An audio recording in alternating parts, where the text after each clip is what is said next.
Bienvenue à cette nouvelle vidéo concernant les listes. Donc je vais commencer par créer une nouvelle liste de couleurs dans laquelle je vais mettre le rouge, le vert,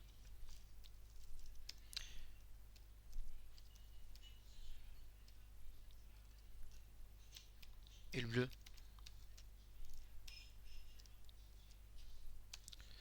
Je vais créer une deuxième liste, couleur 2, dans laquelle je vais mettre la couleur blanche-blanc et le noir.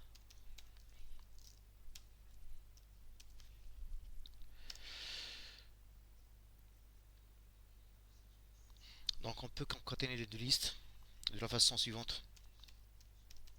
Concaténer, ça veut dire ajouter la deuxième à la première et les mettre dans une troisième liste.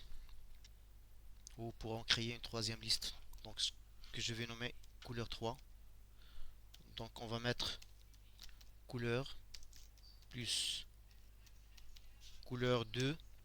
Donc si j'affiche couleur 3, vous voyez bien que la liste couleur 2 a été ajoutée à la fin de la liste couleur.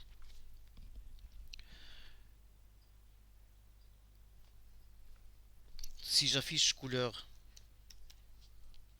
donc vous voyez que la liste couleur n'a pas été modifiée. Pour ajouter les éléments de la liste couleur 2 à la liste couleur, on procède de la façon suivante. Donc couleur, extend, couleur 2. Si j'affiche couleur, donc vous voyez bien que la liste couleur 2 a été ajoutée à la liste couleur. Pour parcourir la liste couleur et afficher les éléments et afficher ces éléments, on procède de la façon suivante. Donc for couleur, prendre n'importe quel mot, in couleur notre liste, print, on va afficher notre couleur. Donc voilà, vous voyez rouge, vert, bleu, blanc, noir. Donc tous les éléments de la liste couleur ont été affichés. Si on veut afficher l'index et l'élément et la valeur, donc on procède de la façon suivante. Donc on va mettre for couleur in enumerate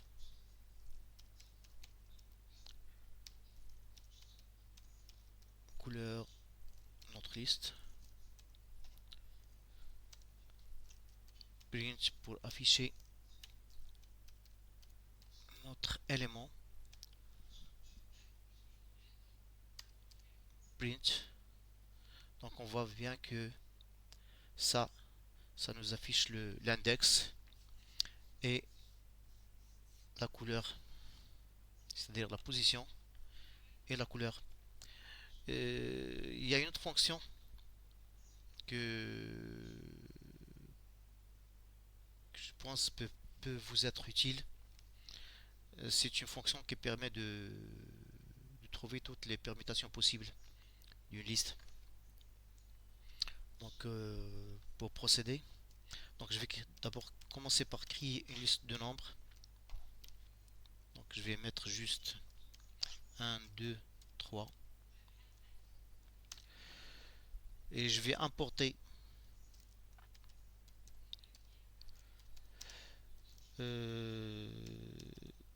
ma fonction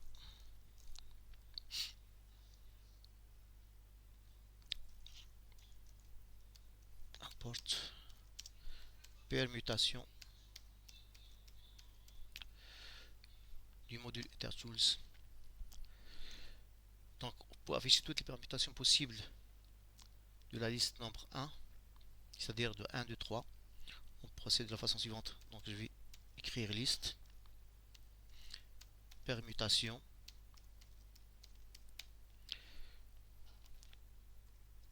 et je vais mettre ma liste 1 et je ferme les deux parenthèses. Donc vous voyez bien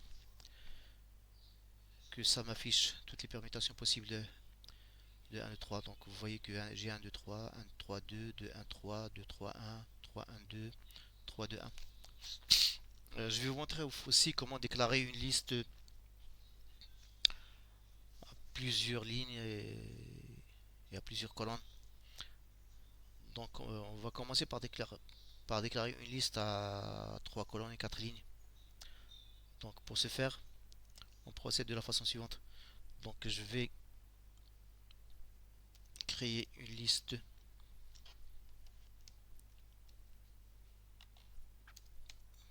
égale. On ouvre le crochet, on ouvre notre crochet, on met 0 fois. On peut mettre à la place du 0 soit 1, 2, 3, on peut mettre n'importe quoi, on peut mettre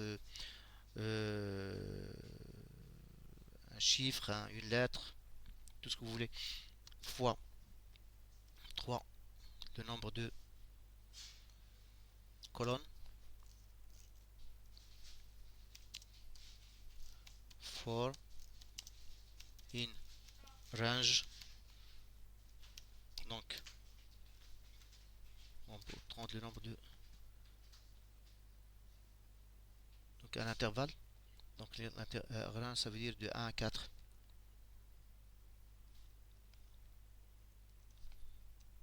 Et je ferme le crochet. J'ai omis de mettre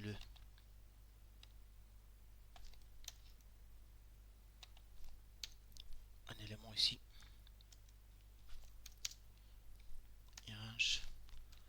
Donc si j'affiche liste, vous voyez bien qu'il m'affiche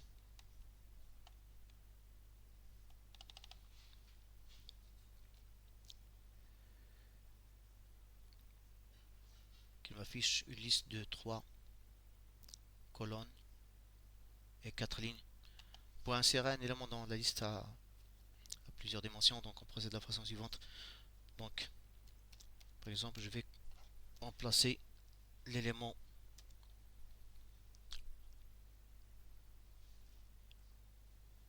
à la ligne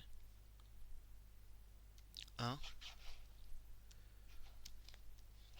colonne